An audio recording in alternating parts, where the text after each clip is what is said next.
Computer science videos here today to show you guys in this tutorial how to add a follow button to your Facebook like page on a Mac computer.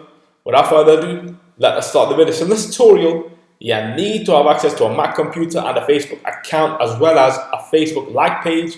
So we can now go all the way down to the dock, go to the web browser, which is Safari in this case, go to facebook.com/your like page, click on the toolbar for a shortcut as we have it set up. And now, once we are on the Facebook like page, I can see add a button, click on this, choose the action that you want your page visitors to take. Let's just click on follow, make it easy for people to follow your page.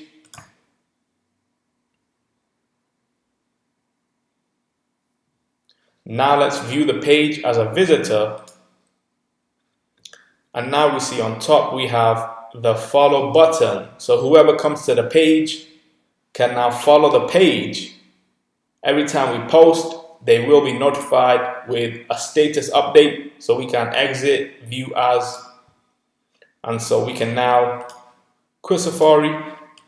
That's for this video. I'll see you guys in my next tutorial. Thanks for now.